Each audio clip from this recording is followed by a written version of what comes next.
The light you carry unsettles something dark inside the narcissist. They will never admit it. They will never show it in obvious ways, but they feel it. Your clarity, energy, purpose, all of that shakes something demonic within them. They do not try to learn from it. They do not try to grow. They try to extinguish your light.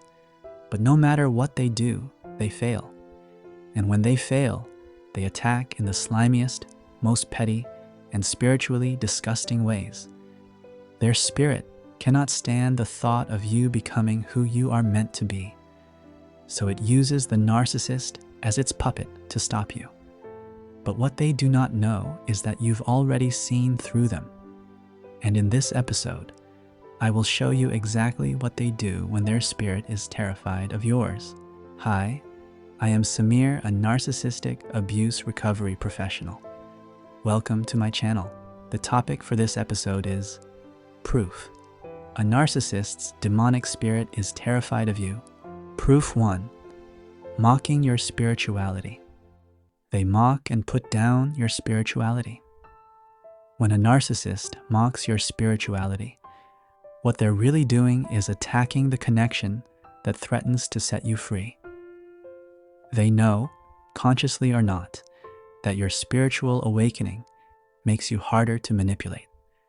Because the moment you align with something higher, they lose power over you. They don't mock it because it's funny. They mock it because it terrifies them. They do not understand peace. They do not understand sacred devotion. And they certainly do not understand what it means to walk with God. But they do understand for sure that all of that is a combined threat. So they try to contaminate it, twist, and defile it. They want your connection to the divine to feel shameful, laughable, or even dangerous. That's the enemy. Because once you believe that lie, you will dim your light just to stay safe. I've lived this. When I became spiritual, my father, the main narcissist in my life, unleashed a level of wrath I had never seen before. It was like something inside him was at war with me. Like my prayers were daggers to his comfort. He didn't just disagree, he attacked me like I was hurting him. He destroyed my prayer beads as if they were cursed objects. He burned my books as if they were threats. He would scream at me without provocation, monitor my online life obsessively, and scan my phone for anything remotely spiritual. If he found something, he would explode. He would mock me in front of others, belittle my beliefs, and laugh at me like I was some delusional fool. He made it his mission to humiliate me, especially when others were watching, like my faith was some sort of punchline. Eventually, I was forced to hide that side of me, to shrink, stay silent, and pretend I was not evolving. Because every time I expressed even a glimpse of my inner growth, he reacted like I was committing a crime. That is what their spirit wants. It does not want you connected. It does not want you empowered either. It does not want you free, because if you were, you would walk away, and they know it very clearly. Proof 2. Distractions of lust, guilt, and chaos. They attempt to distract you with lust, guilt, or chaos. The demonic spirit inside a narcissist does not openly fight you, because they're cowards, and they know they cannot win against you. The demonic spirit fights by scattering your energy. You need to understand the plan. The moment it senses you are stepping into clarity, it throws noise at your mind and pressure on your nervous system. It whispers temptations, disguised as connections. It surfaces old wounds and wraps them in guilt. It resurrects chaos from nowhere. You will notice arguments erupt over nothing. You will feel sudden cravings over distractions you thought you had outgrown, or worse, people from your past suddenly reappear with emotional bait. That is not coincidence, it is interference.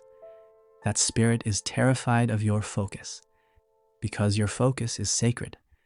It wants you split, agitated, and distracted from your path. And lust, guilt, and chaos are its favorite weapons, because they do not look evil on the surface, do they? They feel familiar, almost seductive. But make no mistake, they are sent to pull you out of alignment. The goal is always the same: stop you from becoming spiritually untouchable. Proof 3. Avoiding spiritual eye contact. They avoid spiritual eye contact. Your gaze pierces too deep. There is a reason narcissists shift in discomfort when you lock eyes with them. It's not just psychological, it's spiritual. When your spirit is clean, connected, and anchored, your eyes carry a frequency they cannot hide from. Your gaze confronts their shadow. It exposes everything they have spent years burying under fake charm, fake wisdom, and fake power. They may act unaffected, but you will notice it. And let me know in the comments if you have noticed it. You'll notice it in their blinking, the quick look away, the sarcastic smirk, or sometimes the overly intense stare that tries to re-establish dominance. But none of it holds, because your presence isn't about control, it's about clarity. And that clarity is suffocating to the narcissist. They cannot look you in the eye because they know you see them. Not the version they show the world, but the entity behind the mask. And when someone sees them like that, game is over. Proof 4. Undermining your discernment. They make you doubt your discernment. The moment you start seeing through them, they launch a war on your inner compass, not your intellect, your spiritual discernment. That soft knowing you carry inside, the one that cannot be explained but is never wrong. It's more than intuition. They will chip away at it slowly. They will ask why you're always so suspicious. They will say you're being paranoid. They will tell you you are overreacting or imagining things. Classic gaslighting. And when that does not work, they will weaponize your past against you. They want you to believe that your trauma is speaking. It's your baggage, it's your unresolved pain, not your intuition. Because the longer you doubt yourself, the more they can keep you in the fog. And the fog is where your clarity dies. That's why their spirit cannot tolerate your discernment.